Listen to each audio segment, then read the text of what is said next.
IPL 2025 సీజన్లో royal Challengers Bengaluru జోరు కొనసాగుతోంది. వరుసగా 2 మ్యాచ్ల్లోనూ ఆర్సీబీ గెలుపొందింది. పటిష్టమైన చెన్నై సూపర్ కింగ్స్తో చెన్నై వేదికగా ఏకపక్షంగా సాగిన మ్యాచ్లో సమిష్టిగా రాణించిన ఆర్సీబీ 50 పరుగుల భారీ తేడాతో విజయం సాధించింది. ఈ విజయంతో 17 ఏళ్ల సుదీర్ఘ నిరీక్షణకు తెరపడింది. 2008 తర్వాత చెన్నైలోని చపాక్ మైదానం వేదికగా ఆర్సీబీ విజయం సాధించింది. ఈ మ్యాచ్లో ముందుగా బ్యాటింగ్ చేసిన ఆర్సీబీ నిర్ణీత 20 ఓవర్లలో 6 వికెట్లకు 196 పరుగులు చేసింది. రజత్ పటీదార్ హాఫ్ సెంచరీతో చెలరేగగా ఫిల్ స్టాల్ట్ 32, విరాట్ కోహ్లీ 31 పరుగులతో రాణించారు. 197 పరుగుల భారీ లక్ష్యంతో బరిలోకి దిగిన సీఎస్కే నిర్ణీత 20 ఓవర్లలో 8 వికెట్లు కోల్పోయి 146 పరుగులు చేసింది.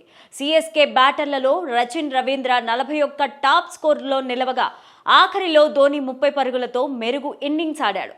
ఆర్సీబీ బౌలర్లలో జోష్ హాజిల్వుడ్ 3 వికెట్లు పడగొట్టగా ఎస్ దయాల్, లివింగ్స్టోన్ తలో 2 వికెట్లు సాధించారు. చపాక్లో సీఎస్కే పైన ఆర్సీబీ విజయం సాధించడం 2008 సీజన్ తర్వాత ఇదే ఫస్ట్ టైం.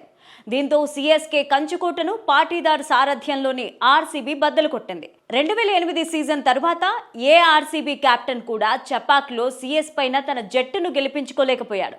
ఇప్పుడు అది పాటీదార్కు సాధ్యమైంది.